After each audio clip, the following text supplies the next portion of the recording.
Good afternoon, students of 21 Charlie, and welcome to your elective for deliberate force development, advocating for your future. Myself, Major Kelly Womble and Major Sarah Gillespie are here to take you through this journey. So let's get started. So here's a little overview of what we're going to go over today. We'll talk about this force development ribbon chart that I have for you. It's a physical product that you'll be able to walk away with and use in your future. And we'll go through a walkthrough of how to fill that out and what you can use it for. And then I'll pass it on over to Sarah and her expertise to talk through a little bit of my PERS walkthrough, get you smarter on that. Talk through your data rank, your promotion line numbers, how that works, 2-line PRFs, because whether you know it or not, they are coming quicker than you think. We'll talk through some advanced academic degrees and speed opportunities, the IDE process, and then we won't have time for Q&A, obviously, because this is a recording, but we do have our contact information laid out for you, and we are willing to talk anytime. So please hit us up. So let me tell you a little bit about myself before we move forward. So I am the F-72 flight commander here in the Tigers. I am currently an OIRSD hire, so I've been direct hired to work here at Squadron Officer School, but next year I got picked up for Air Command Staff College under the Fellow D program, which is new. And after I go to school, I will come right back to SOS and teach some more. I commissioned in 2008 from the University of Tennessee. I was originally a missileer straight off the bat, and then I cross-trained into aircraft maintenance. So I've been stationed at Minot, Hickam, Travis. I've worked on heavy aircraft the entire time, so air mobility is my home. I'm about to hit 13 years active duty. I'm married. I have a 9-month-old daughter, a dog, and the cat not pictured. But that's a little bit about me, just to give you some background and experience. Let me let Sarah tell you a little bit about herself. All right. Good afternoon, everybody. I'm Major Sarah Gillespie. I'm the A-13 Night Flight Commander, and I also came here on the Officer Instructor Recruiter Special Duty Program. I've been Force Support Officer my entire career, so almost 11 years now, and been stationed at Eglin, Ramstein, and Charleston, and graduated from a small school in Ohio, Cedarville University. So that is all about me.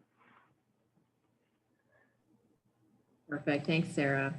All right, so let's talk a little bit about this force development ribbon chart. What is that? So a ribbon chart is a tool that is designed to be used as a mentoring instrument for you and your supervisors. There are many of them out there. This is just one that I have found successful and I wanted to share with you if you haven't seen one before. But if you've got one in your career field, you can still take tips and tools from this and utilize it the same way. But it provides a sight picture of your key experiences all in one piece on one piece of paper with your accomplishments, your goals, because those are very important to both you and also the Air Force. And it's also going to identify those important career gates that we'll get into a little bit later. So when are you supposed to promote? When is your PRF due? When is your window for school? And then you can put little things on there that are important to you. Like if you have children, when are your children supposed to graduate high school? Because that can play a very huge role in how you plan things out for your career. And again, it is your career. So that's why we want to provide these tools for you. So what does that look like, right? We sent out a blank version so you could play with the template and work with it yourself. But let me show you what mine looks like right now. So again, I've been around for almost 13 years now. So it projects out the next 8 to 9 years of your career based on however you fill it out. So this is mine. And you'll see there's 3 separate lines of just different paths I could take. For me, they don't vary a whole lot right now, but for you, they very much could. You can also see it's going to show when my looks for school are, when my IPZ for colonel and lieutenant colonel are, and a couple other things. So we'll step through this step by step, but I wanted to show you what mine looks like. I got nothing to hide, and what that looks like. So here's mine, but here's the blank one, right? Bam, blank. This is for you to fill out, and you can print it out. You can type on it, whatever works best for you. But where do you get all of this information? My name, got it, that's cake. But how about the rest of it? Bam, my PERS. You're gonna hear bam a lot today. Before you get started, you wanna log into my PERS and get your date of rank and then the IDE and SDE charts, depending on where you are, because again, you can use this in the future. And I've put the link on there, so the direct link can bring you into my PERS. And then also you can see here on the slide, I've got it to where you've got click on MyPers, go to active duty Air Force, go to officer, promotions, officer data rank chart. So kind of an easy flow to get there. Same thing for your IDE and SDE charts. They can also be found on MyPers, and we'll step through that later with some other great info. I've got a couple more examples here. So as I said, I'm a maintenance officer, and that was the first time this was introduced to me, was as a maintenance officer when I was at Hickam. And it was, hey, what do you want to do next? What are you interested in doing? Let's plot out the next few years and see where that all falls in. Well, at Travis, we actually took this off of this sheet and said, hey, CSS officer that's embedded with us, why don't you project out too? And that's kind of where I got the idea to share this with all of you. So this was a CSS officer that we had working with us at our unit. And this was what he had put out there as an idea of where he wanted to do. So this then gave the opportunity for him to sit down with leadership or mentors at any level and say, hey, this is what I'm interested in. How do I get there? Or are there things you see that I don't see that I should put in here? It's such a great tangible object to walk into someone's office and say, what do you think about this? How do I get there? To let them know. And it also makes you think about your future and what you want to do with it. So here's an example, again, of an FSS officer, straight out of Sarah's world. But we also have another example here. This was somebody who would be a logistics career broadening officer. So 21 Alpha rocking in the LCB program, and some opportunities and options that they would have. So it's not completely filled out, but it still gives you another idea. Again, you've got the 3 lines of potential ways forward moving through that and what that looks like. So let's go through the walkthrough step by step, and I will break it down for you for how to get this information and how to fill it out. Walkthrough. So at the top, super easy. Who are you? Where are you at? What's your current duty title? And moving forward with this, you can do keep it a live product and constantly update it. That's what I've done. Or you can do like my previous 06 did, and he had every copy of his throughout his career. So he could go back to day 1 of his officer world and say, this is what I thought, and this is what I was told would probably never happen. And here I am now to compare them side by side. So you have options. Again, it's yours. Play with it as you will. In the upper left-hand corner, you'll have your primary AFSC. If you have an additional one, like I do, currently I'm an 81 Tango as an instructor. I have that plotted out on mine right now. And if you are a maintenance officer or a flyer, you can put your aircraft experience on there. So that's also something to track as well. Your year group, so that's indicated from your total Air Force commission service date. So what year did you come in? For me, I'm an 08, so that's an easy kill right there just to put in. A DT vector. So Sarah, I'll probably have you talk to this just for a second, but your DT vector, you won't necessarily have quite yet, but you can find this on AMS. So for me, my DT vector is squadron command, staff, and I can't even remember the third one, but the DT vector comes from the DT board. So Sarah, if you want to chime in on that for what that means. Yeah, absolutely. So your DT is your development team, and that's usually comprised of senior officers within your career field that meet twice a year, and they will talk about different things like squadron command vectoring you based on your career point. So usually it's around the 6-year point is that first vector. Then the next one is normally your within that major time frame if you're going to school, and then coming out of command, they'll vector you as well. And so we are transitioning from AMS to MyVector. So you should be able to find your vector within that program if your DT has vectored you to a certain spot. But if you haven't been vectored quite yet, it should be blank. But take a look on MyVector. You should scout around there as you'll be using it for your assignments as well. And a lot of different boards will go through that program as well. Awesome. Thanks so much, Sarah.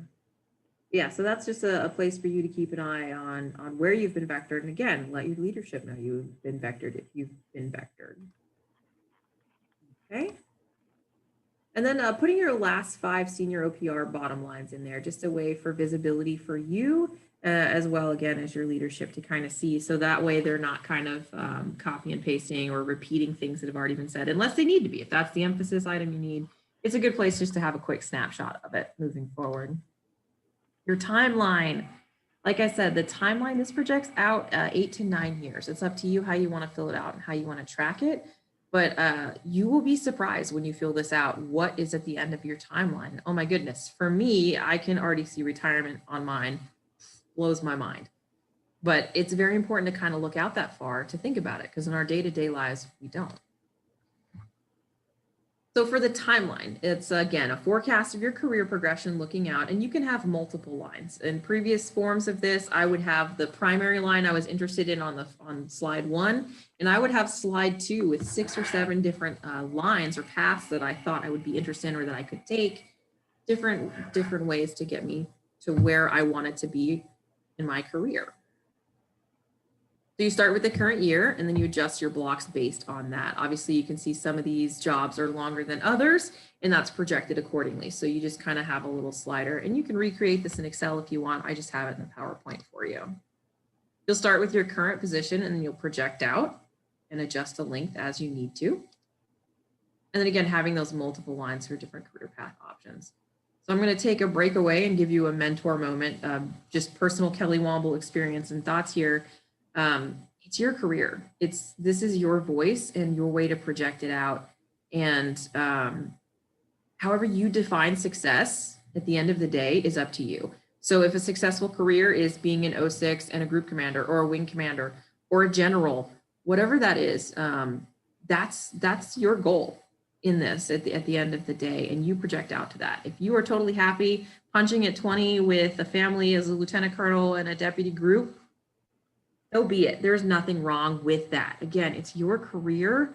Own it, love what you do, and work on the way to get there that works best for you and your family, if that's applicable. So break, back into the slides. The other thing you'll see beneath the timeline of the years as they move forward is those promotion and developmental gates that we talked about in the intro. So those are just arrows to give you, and again, your mentors, your leadership, who you show this to, a snapshot of when your timelines are. So when are your promotion windows opening? When are your school windows opening? When are those PRFs and your different looks for going to IDE and SDE opening in the future? And all that information, again, can be found, and we'll walk you through that a little bit later today. But it's interesting to have those things. I even had people who have put on there when they knew their VML was going to be. So if they were vulnerable to move and that was popping up on there in a year coming up, they could sync that in there so they could have better visibility and plan things out for their lives. Maybe you want to plot on there when you're supposed to project to finish school of some sort. Again, it's yours, own it, play with it as you will. And this is just showing the windows there for you. So in the lower right-hand corner, you see this little stoplight chart, if you will. And it's, again, just another way to have a quick snapshot at things that you have completed or in work or have not done. And again, these aren't things that all have to be done. Obviously, the PME portions do, but the rest of it currently do not. It's just an easy way to see things. So your PME blocks, if you've completed something, so once you're done with SOS, you can turn this block green and put correspondence or res, depending on how you accomplish this. I guess it would be VER if you were doing it virtual with us. So you can put that in there, and then you would put it as a green block as completed in 2021. Same thing as you move forward through IDE and SDE, or if you've been working on your IDE in the future for ACSC in correspondence, you can have that in yellow, that it's in work. Special programs. If your AFSC has a special program, this is a great place for you to put that and have that knocked out as well. Your advanced academic degree, again, if it's completed, green. If it's in progress, yellow, and what your school is. So mine, if we went back to mine, it just says CMU 2014. So it's Central Michigan University online, and I got my degree through there. If you've had staff, any position that you've had, same thing. You'll see this for joint staff and half as well. So just another way to see those things. And here's a quick little example of what it could look like for the green and the yellow for what's been done and what hasn't. Again, just a quick, easy one-stop shop to see everything. So where's all this information come from? A lot of it comes from your brain, right? And what you were passionate about, what you want to do, and taking this forward and using it with your mentors to say, what do you see that I don't? How do I get there? Because if your leadership doesn't know what you're interested in doing, how are they supposed to vector you to those unique opportunities and challenges that come their way? So this is just a great way to walk out of here with a tool to move forward with, to plan your career and really own it and have fun with it. A lot of this stuff can be found on My Purse. So now at this point, I'm going to turn it over to Sarah, and she is going to talk through a lot of the wonderful things that My Purse can do for you. Sarah? Great. Thanks, Kelly. I'll just add before we get into My Purse, that ribbon chart is you can manipulate that to make it work for you as well. So if there's something that your career field has that they like to track and it's not on there, add a block for it. You can edit it to make it yours. So now I'm going to share my screen.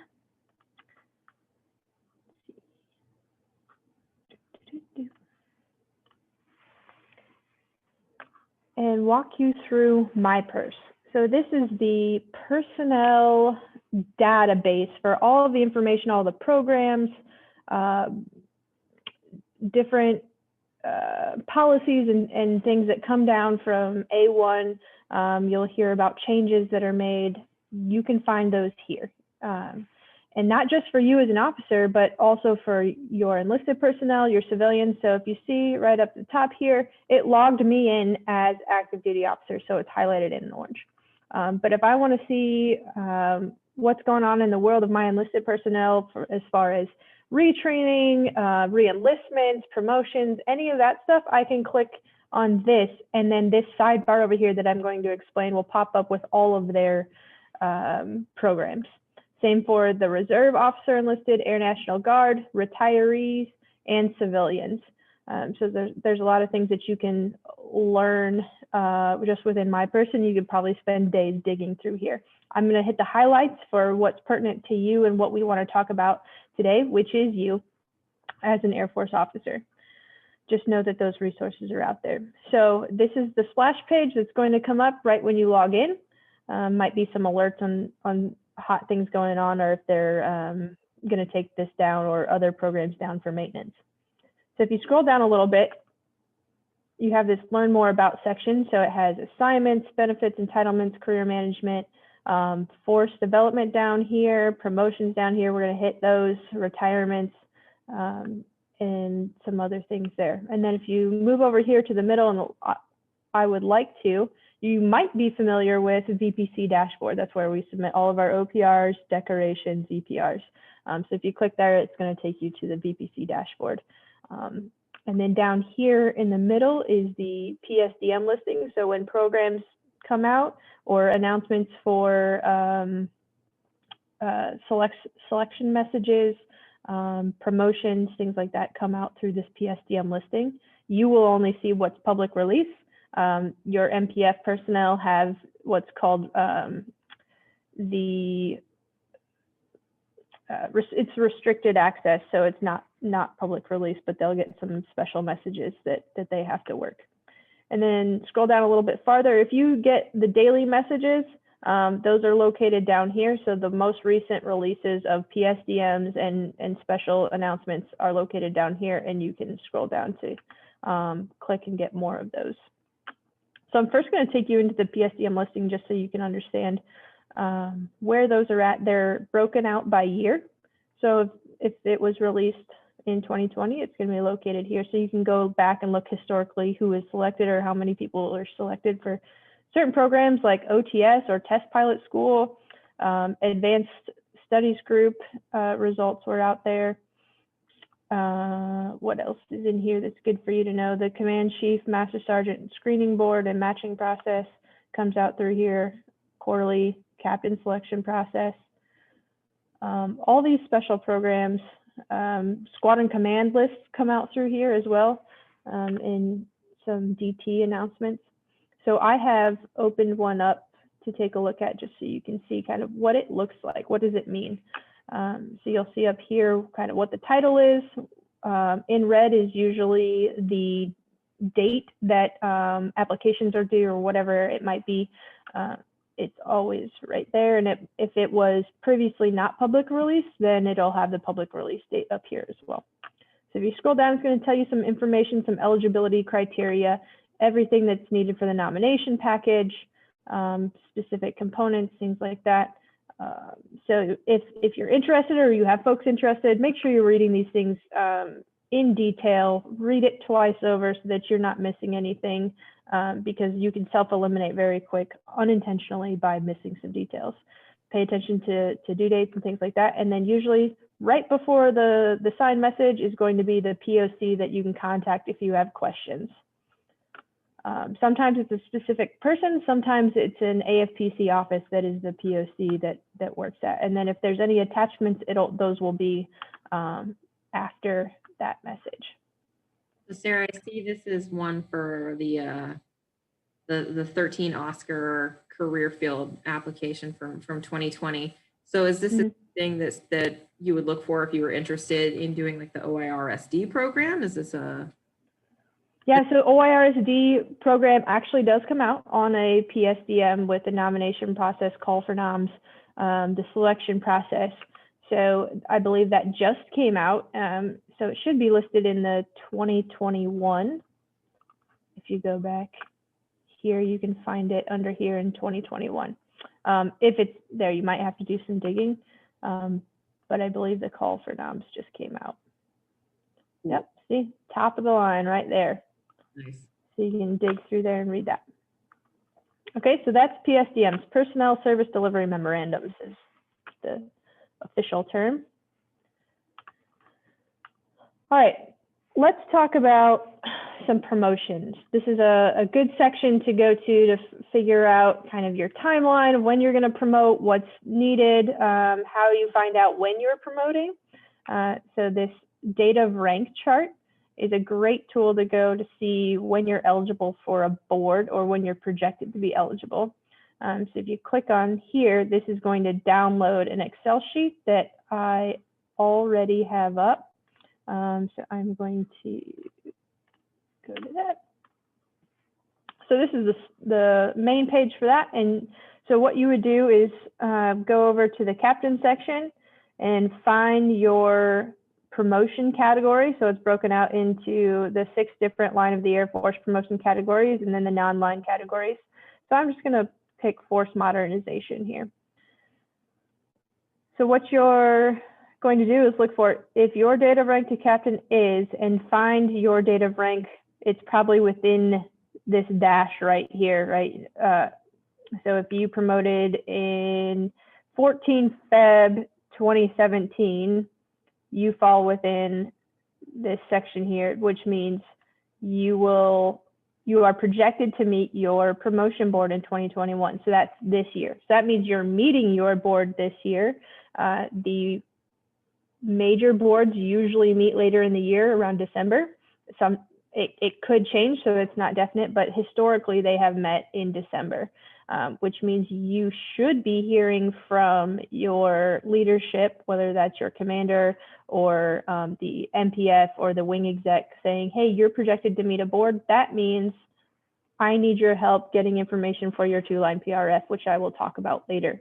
That does not mean that you are going to promote in 2021. That means the board meets. If it meets in December, release is usually 4 to 5 months later, depending on what's going on in Congress and some other things that can hang it up. But you know, probably looking at March, April, May time frame to find out, hey, I got selected to become a major. Again, that doesn't mean you're promoting that day. You're going to have line numbers, which I will talk about in a second, which will kind of tell you when you're going to promote. But going back to the ribbon chart, you can also project out even farther than that. So that means if you're meeting your major board in 2021, you are not eligible to meet in the promotion zone to lieutenant colonel until 2027. And you'll see these NAs here. They have 2 below the zone and one year below the zone. Those were recently removed by the Secretary of the Air Force. We are taking a look at how we promote early. And so they've decided to take that off the table for the time being. And I'll go into that a little bit more when I talk about line numbers and what's changed with regards to that and the promoting early. So you can project all the way out to when your colonel in the promotion zone board would be projected to meet. All right, so let's go back to, so I would also recommend that you do not download that you go to My Purse every time and take a look at it, because those dates can change. And a nice little tip here, this should pop up for you every time. You can start a chat session with AFPC, the Total Force Service Center. If you have questions or can't find something, they can help you out. It's another option rather than sitting on that hold music for a long period of time.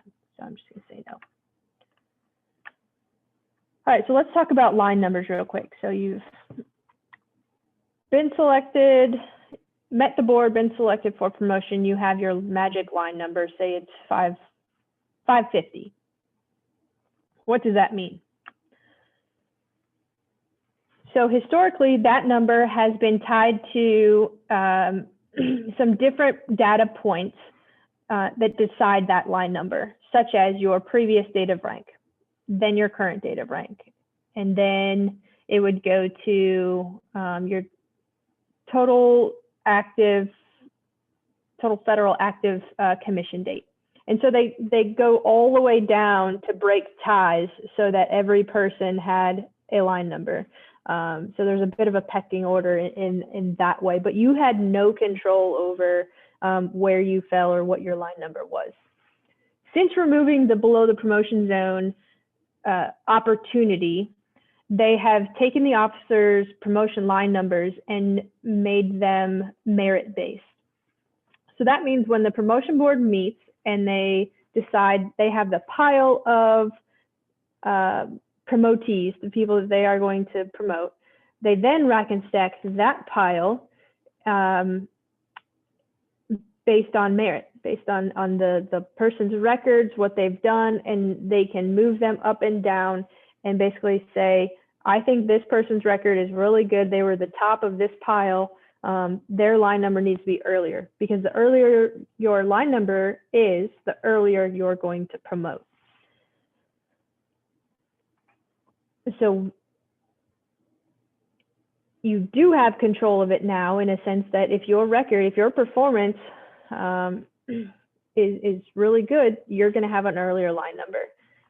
Well, historically, you might have seen line numbers released in an announcement from a wing commander saying Major Gillespie was promoted to major, or selected for promotion to major, with a line number of 803.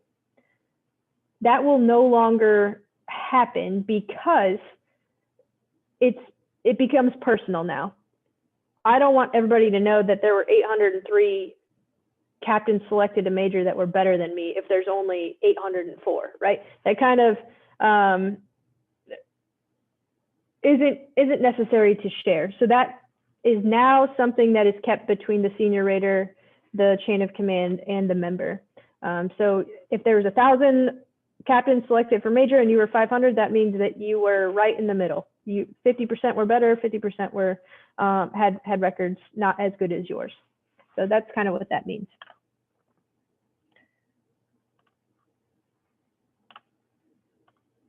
All right, so there's also a ton of other great resources on promotion in here that you can spend a lot of time on.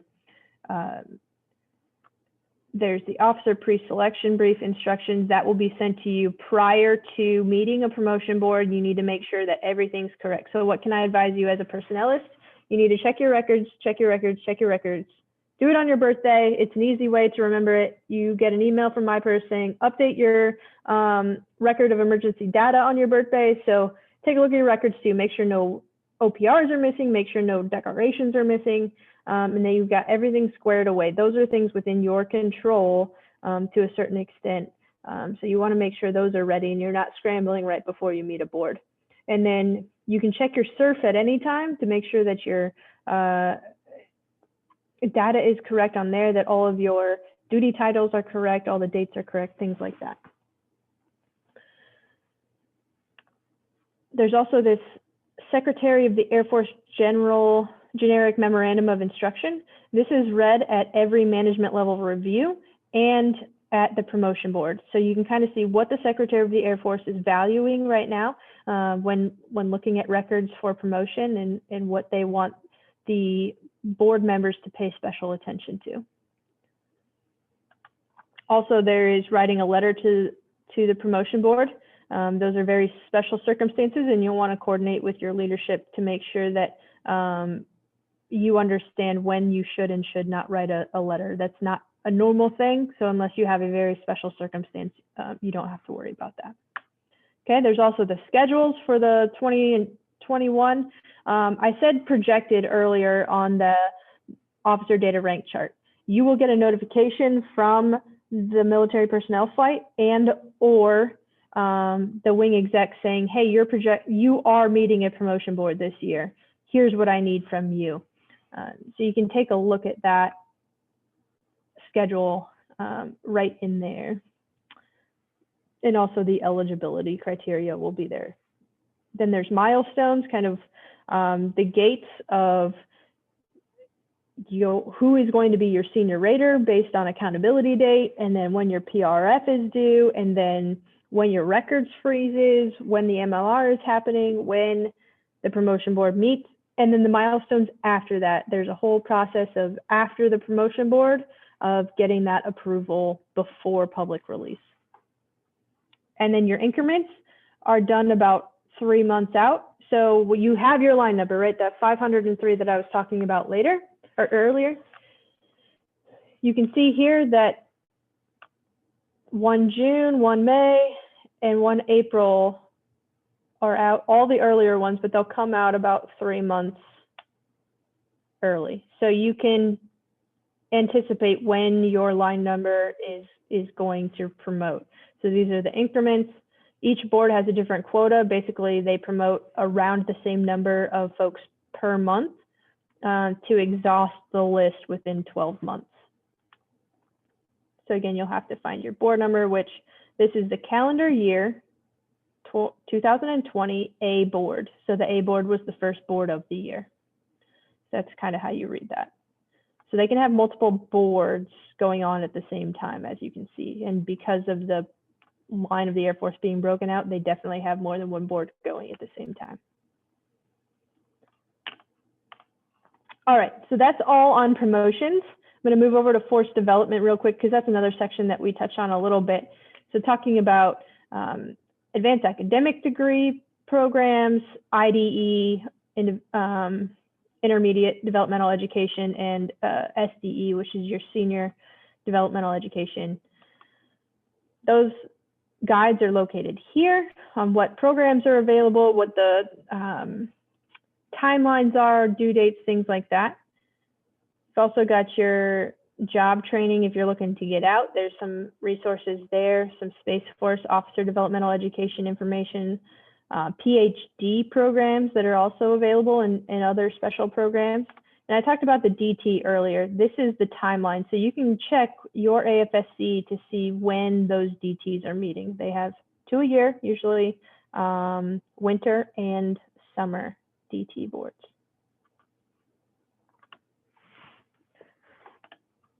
All right, that's all I've got for the MyPers walkthrough. So now we can roll over to talk about two-line PRFs. All right, Kelly, you want to bring back the slides? Perfect. All right, so let's talk about that PRF. Going back to promotions, when you are notified that you will meet a promotion board, you will have to provide a promotion recommendation form that is signed by your senior rater. So historically, it was a very burdensome admin task for you, for the commander, for the exec, everyone. And so there's a lot of lines in there. And then we broke it down and said that's too much because it was just a regurgitation of your OPR. They would pull out the best lines, all the strats, and it was more of an art than it was a factual piece of paper that told the promotion board why you should or should not be promoted. So you see that arrow over there. We streamlined that PRF, made it very to the point. And so there's now only 2 lines allowed for the PRF, and it cannot be a regurgitation of your record. So you cannot put on there anything that has been put in your OPR. It has to be current and telling the board why now. What should the promotion board consider when looking at you for promotion? All right, next slide.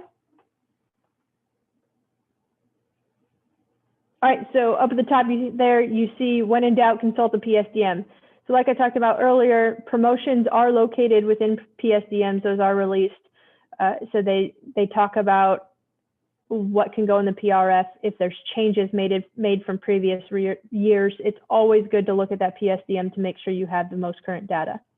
So as you can see, we transitioned to the 2-line PRF in 2019, so going on 2 years now. And it was a renewed focus on the potential to serve in the next grade, next rank versus writing style. So some changes, 2 lines max. DE and job assignment pushes are not authorized. Those aren't relevant to the promotion board. And then there was a formalized PRF stratification process added that wasn't there before. And we'll go into that a little bit more. But basically, you can have a primary stratification, but if you don't get a primary stratification, you cannot have a secondary peer group stratification. Next slide. Okay, so this slide is actually directly off of my purse. You can, like I said, find a lot of great resources there. But this goes back to the why.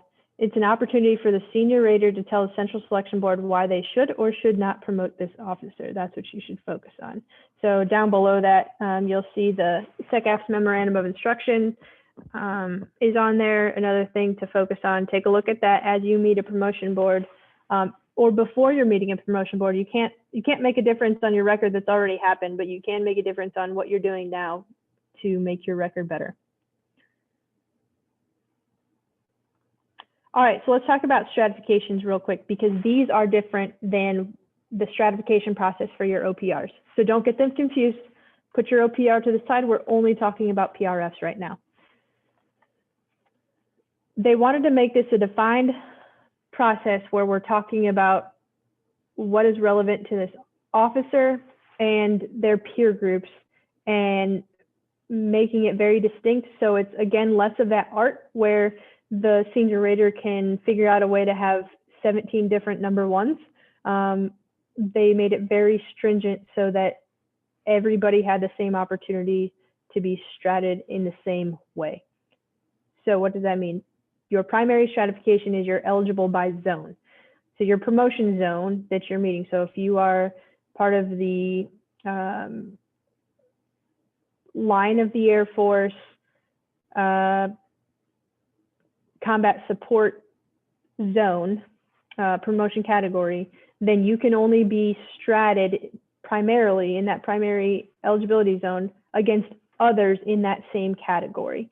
So if senior rater only has 2, he can choose to stratify both of you, say 1 of 2 and 2 of 2, and then do a secondary peer group stratification. Or he or she can choose to only stratify 1.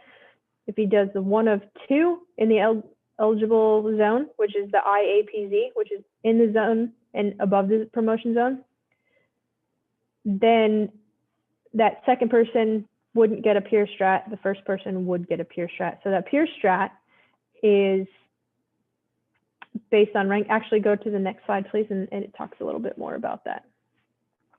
So these are the authorized peer group stratifications. Air Force grade, captains, majors, lieutenant colonels, colonels. Command position, so if they are a squadron commander, group commander, wing commander, detachment commander, then you can stratify by that or duty position, section chief, flight commander, ops officer, things like that. So what cannot be in there? FGO, CGO. That's too broad because that encompasses people that are kind of outside of that scope of what they're wanting to focus on for the PRF. So those are the only 3 peer group stratifications that can be used if they are given that initial promotion zone stratification. Okay. All right, so this is just a walkthrough that we're providing you of kind of what information goes where. So the top part is same as your OPR, very self-explanatory. If you don't have your passcode or something like that, you can ask either the CSS or the exec. They should have that info. Same for the unit description. That's usually kept at the wing level, something that they reuse every time. So just make sure you're asking for that instead of trying to come up with something on your own that might already be drafted. And then your key duties and tasks will be copied from your OPR. It's the same as that top section. And then your promotion recommendation, that's 2 lines, not a summary of your career. So your top line is likely going to be the summary potential bullet, like what are you doing right now that hasn't been captured in your record that's a reason that you should be promoted. And then that second line is the strat and push. Strat if it's applicable, if they're allowed to strat you based on where you're falling, or just that push line of why that senior rater thinks you should be promoted. And then that drop down, you're not going to worry about that bottom section because it's going to be filled out by the senior rater. You can obviously fill in their name and duty title information if you have it. And then the section over to the bottom left where it says definitely promote and do not promote is going to be filled out by the senior rater. They either have that quota of definitely promotes at their level, or if they do not have enough eligibles, they will take your record, or they may take your record to the management level review where you compete against other officers in other wings and equivalents to compete for those definitely promotes, because those are a very small percentage, and each promotion board comes out with the quota that's allowed to be given prior to that promotion board. If the senior rater chooses to give you a promote, there is no quota for that, so they can give you a promote, and same with do not promote. Okay, so here's a couple examples, few examples on different 2 lines that have been used. Again, BPZ is not an option at this time, but it has not been removed from the AFI because the Secretary of the Air Force can choose to bring it back when they would like. Okay, next slide. All right, so that's all on the promotion process. For now, I'm going to talk about the advanced academic degree and speed opportunities. So there's a guide. If you go to the top right in My Purse, there's this little search bar. If you type in AAD or speed, it should come up with the most recent guide. And I think the current one out there is the 2021, which is what I pulled. So these are some general eligibility requirements to compete for these programs. In the middle down on C, it says eligible AFSCs. I want you to not ignore those that are up there, but don't think that there aren't other AFSCs that are eligible. Further down in the guide are more AFSCs that are eligible for those programs. So I think they just selected the most common and used eligible AFSCs. If you don't see your AFSC within the guide, talk to your leadership, talk to your officer assignment team or your functional, because it might be an opportunity that they're willing to create within your AFSC, or something else that they can work, or maybe make you aware of other programs that you can compete for. There's always a time on station requirement and a payback, so just know that when you're applying for those programs, if the Air Force is paying for a program for you, they're going to require some time back. So I pulled out the different programs that are in the 2021 guide. There's some USAFA pipeline, faculty pipeline programs out there. There's also AFIT pipeline, as well as specific AFSC schools such as civil engineering. But there's also something called AFIT civilian institutions. And so that's basically an opportunity for you to go get an advanced academic degree at a civilian institution of your choosing, as long as it meets the program requirements that AFIT has for the degree that you're looking to get. So that's something that you would work through AFIT and your assignment team to get approval. Folks have gone all over the country to different schools to do that program. It's very cool. All right, that's all on that one. Okay, so I talked about SPEED. It's the Special Experience Exchange Duties Program. There's different programs based on your AFSC, again, on whether you'd be eligible or not. Something popular in the 38F career field is education with industry, as long as a few other career fields have that opportunity as well. And we send people to Google, we send people to Coke, we send people to Disney, all different kinds of very cool programs in it. I believe it's a 11 to 12 month program where you are completely embedded in their company, learning the way that they do business, and then coming back to the Air Force to figure out how we can do things better. And I've seen that, I've seen public affairs also get into that. I know a friend who worked with Coke for a year, and I have 2 maintenance officer friends who have both worked. One has done Delta, and the other is currently with Apple. So there's a lot of great things out there. Yep, absolutely. There's also base level broadening programs. So not even leaving your base, but just going to a different squadron.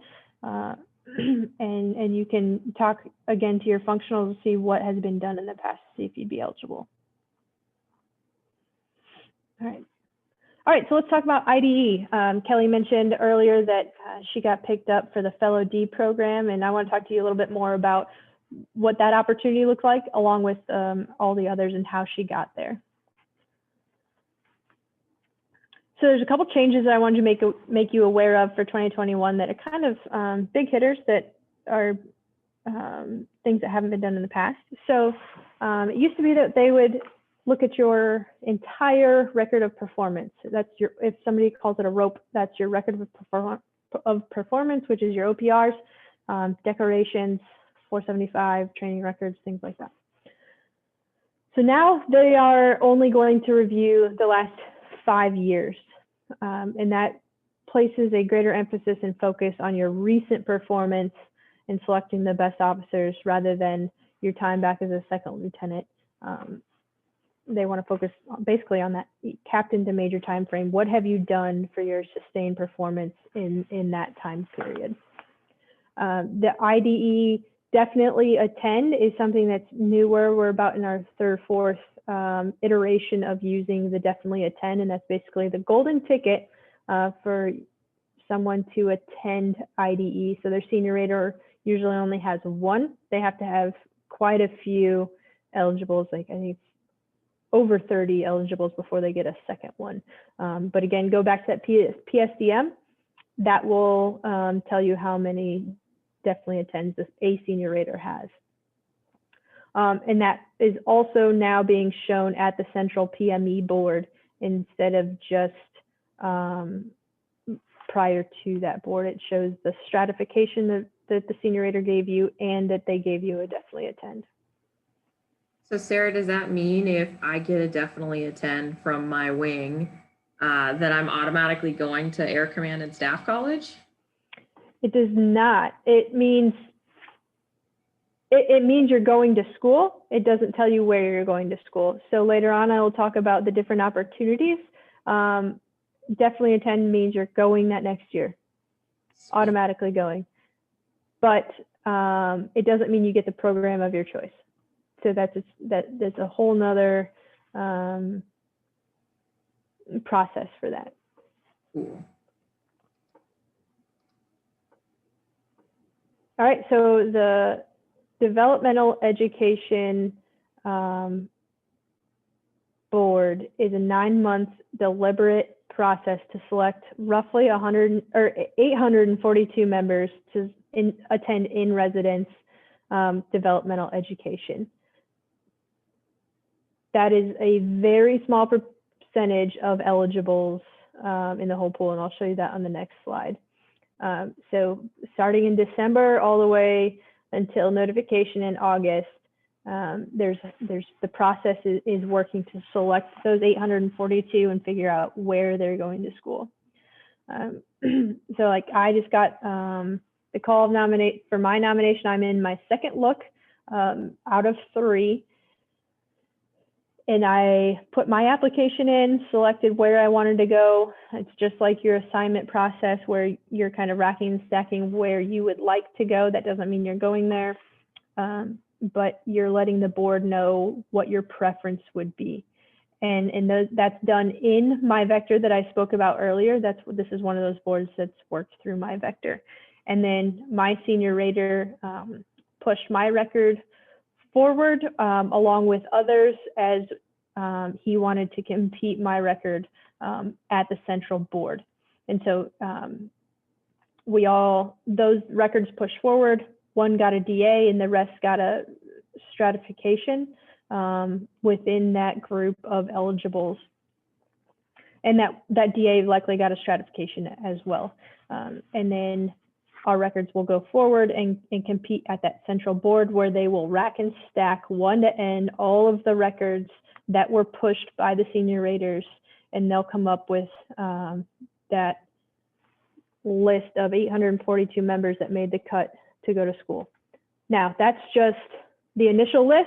Then you'll see down here that the DTs give their vector to the DEDB. And that's when the school match happens, is down in June after that central board. So then they'll take those 842 and match them to all the different slots in order to figure out who's going where to go to school.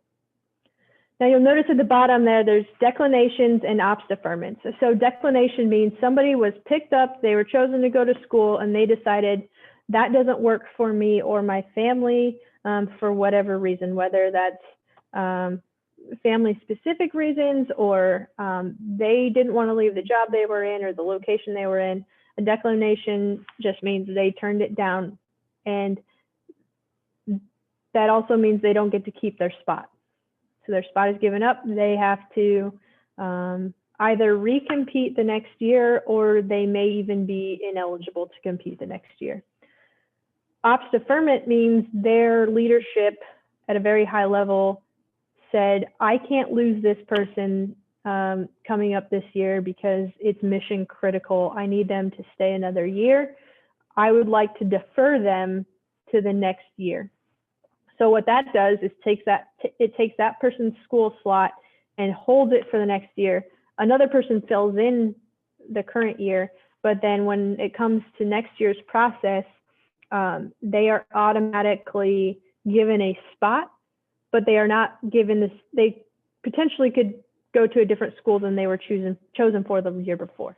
So that means if they were picked up for a fellowship, fellowships are very competitive. It's in that very top tier of schools. Doesn't mean they're going to get a fellowship this next year. They have to recompete. So an example of an ops deferment that would be a no-go would be in your third look. If you get picked up in your third look, you can't get pushed into a look outside of that 3-year window you have to go to IDE. So yep. I know that's an example of what that looks like. But Sarah, that means these deferments and declinations, that's how the alternates then get picked up off of the list. Yes, that's correct. So there's an initial primary list, and then there's an alternate list as well for both IDE and SDE. So that alternate roster gets activated when we have primaries drop out for whatever reason. So you can see, I'm not going to try to do public math, but that's 100 plus that were activated off of the alternate list to attend IDE.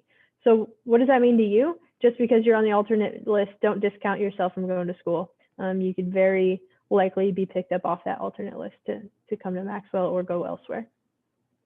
Yep. Okay, so this is just another rundown of kind of that timeline, but you'll see top right over there, just in the line of the Air Force category alone, there were 10,455 considered as eligible to compete for this process. And that doesn't count the non-line categories. So that's, 12,000 plus that were considered, almost 13,000 as eligible. That's 13,000 and only 842 slots. So again, I just want to hit home that that is a very small percentage attending school. So if you don't get picked up to go to school in residence, that does not mean you're not a good officer. There is a whole other process of completing IDE and SDE by correspondence. It might not be your preference, but know that your record is still competitive outside of attending IDE in residence. Don't get down on the fact that you didn't spend 10 months here at Maxwell or elsewhere. You're still competitive as long as you keep competing and keep doing your job well.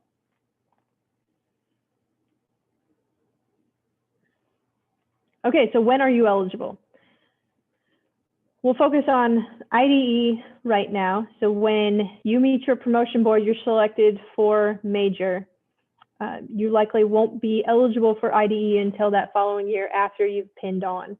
So once you are a pinned on major, then you will be within your window. But again, on MyPurse, you can go look at the force development section, click on the developmental education section, and it will tell you which year groups are eligible or currently eligible. So you can kind of project out when you would be.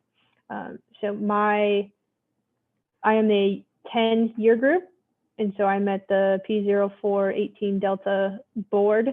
And so this is a year ago slide, which means I'm in my second look. And then if you see below, SDE currently has 5-ish looks, and they just work that based on the size of the year group and what they can support as far as school slots go. So you'll see that this doesn't project out super far. So when you're filling out your ribbon chart, what I wind up doing to kind of project where IDE and SDE is, if I'm not showing on here, is I just flow out what I currently know. So based on the current windows that are open, I would then flow down into my year group for SDE. So obviously I'm not a lieutenant colonel yet, so I don't know, but I can project when that's supposed to happen and at least give me a planning idea. So none of that is necessarily hard data, but it is a planning factor that you can use when you flow that out. And to give you another example, the current commandant right now, if you look at his biography, he went to Air War College and Air Command and Staff College by correspondence. And he's the Commandant of Squadron Officer School and now a Brigadier General Select. So definitely some again, like Sarah said, I'll echo it. Just because you don't go in person doesn't mean that that's bad. Yeah, absolutely. All right, so this is that guide that you can find on MyPurse. Again, it comes out every year. It kind of talks about the different programs. So if you'll see on that right-hand side, ACSC is not just ACSC. So there's a ton of different opportunities when you come here. Everything from the fellowship that Kelly was talking about, where it's called an AU fellowship. So you can come to Maxwell, and instead of just staying for 10 months and then uprooting your family again, you can stay and either teach at SOS before going to school, so you're here for 2 years, or go to ACSC and then be a teacher at ACSC, or do what Kelly's doing and go to ACSC and then come back to SOS. So there are definitely growing opportunities to stay here longer than 10 months. In addition to the fellows, you can also do the nuclear deterrent studies, if that's kind of your wheelhouse, or the Schriever Space Scholars is an opportunity. JADO, that Joint All Domain Strategist, that's called JADS, for those interested in those kinds of things.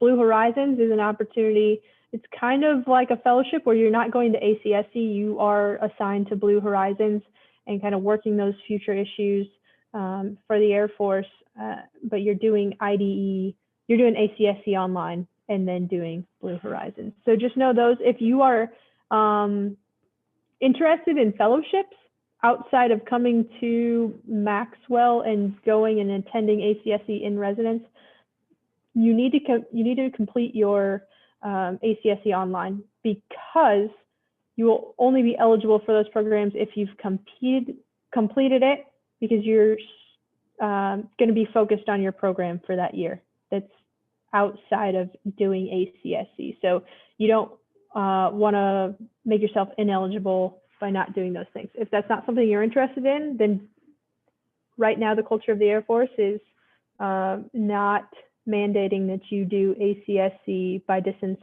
or correspondence before being eligible or competitive to attend in residence. So I have not, this is again where you can take control of your career, like Kelly was talking about earlier. I have not completed ACSE by correspondence. I'm eligible to go in residence, and until the Air Force says we're not sending you in residence, I'm not going to take up my family time to work on that when it would just be repetitive if I get to go in residence. At the point that I'm no longer eligible and I have not attended in residence, then I will go enroll online and complete it. So that is, again, up to you and what you choose to do. Doesn't mean you can't. You definitely can knock it out by correspondence if you so choose. Right, and then I'll provide an example too. So next year is my third and final chance to go, and I did get picked up to go in it, but at the time, I didn't know that. So I completed correspondence in January of 2020, and then I think I found out a few months later that I got to go. So I just didn't want to risk having to, pump it out quickly. So I did complete it right before I found out I was going in my third look. So again, take control and do as you will. Yep. So down at the bottom there, you'll see sister schools, sister service schools. So you can attend the Army Command and Staff College, the Marine Corps, or the Naval Command and Staff College. And then the IDE fellowships that are outside of Maxwell, they've got the White House Fellows, Legislative Fellowship, and a few others. So take a look at those now before you're even eligible for ACSE or IDE to see what they are, in case you might be interested. There might be things that you can do now to make you more marketable for those programs. And they do change year to year, so that's why it's very important to check the guide and see. And some of these programs are only open to specific AFSCs. So for me as a 21 Alpha, I opened it up and I did Control F 21A so that I could see what I was eligible for. And if there's something you're super interested in, it's another great time or place to put it down on that ribbon chart of goals, right? So when I have the IDE, I want to do this. Maybe you've been working in a language for multiple years and there are specific programs involved in that you want to do. That's a great place to put it. So another thing to look at. Yeah.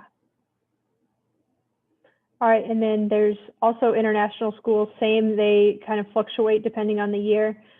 Joint schools and others, and then there's the SDE opportunities below once you're eligible for that.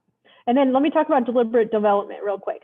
So say you completed a advanced academic degree when you were a pinned on major or as a senior captain.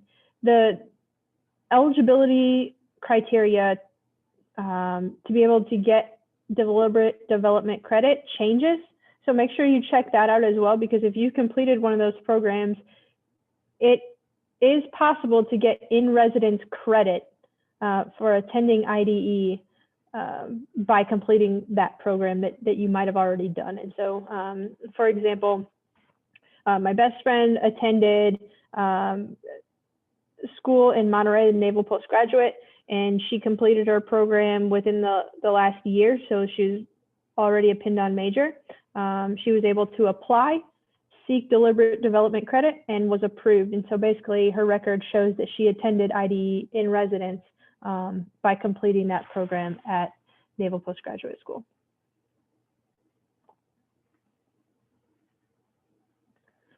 All right, that was a lot of information and probably more than you could digest. So we understand that you might have some questions. If you do, we can answer those. Or you can seek out some other mentors that you're close to that you can talk through these processes with. But we just want to go over, what we covered today. Again, a lot of information to digest, but Kelly and I feel it's very important to share this information because the earlier you know, the better off you will be and the more marketable you can make yourself. You don't know what you don't know. And we understand that your job a lot of the times doesn't help you become familiar with these things. So Kelly and I have provided our email, our work emails here. Take that down. If you have questions, shoot us a note and we will try to get back to you as soon as possible. We had to do this as a recording just because we have competing priorities, but we knew and we felt it was important enough for us to record it, to share with you all. It's a passion for both of us in trying to help folks out and get where they want to go. So just know that we wish we could have been here live with you today, but hopefully this was a helpful hour plus for you to spend listening to us. Yeah, and you can also reach out to us on Canvas as well. So if you can find us on there and shoot us a note, we'll try to get back to you. If you've got questions, you can always hit up your flight commander. They'll reach out to us and tap us as well. But the final thing I'll kind of say is use your voice. Use the data that Sarah's given you to get smarter on how the processes work, but use your voice to own your career as much as you can. We all know there's times that the Air Force is going to say go do, and you're going to salute smartly and go do, but be consistent in what you're interested in. Be consistent with your goals on your ribbon chart so that you know and your leadership knows. And also in my vector, make your comments consistent and line up across the board so there is no doubt that that's something you want to do. I'll give you my personal example before I close out. A couple years ago, if you looked at mine, it said, I want to be a squadron commander. I'd love the opportunity to be an instructor, and I want to start a family. So here I am, fast forward, because I knew what I wanted to do, my leadership knew what I wanted to do, and AFPC knew what I wanted to do. And it worked. So here I am again at Maxwell Air Force Base, teaching as a selection from the OIRSD program with a 9-month-old. So I know that the next step after here is Squadron Command. So that'll be next on the list as well. But use your voice, own your career, be consistent, and don't be afraid of it. The longer you're around, the more I think you'll really recognize and see that in yourself. So go do, hit us up if you've got any questions, and we will gladly be here to help you out. Yeah, thanks, y'all. Have a good day. Take care.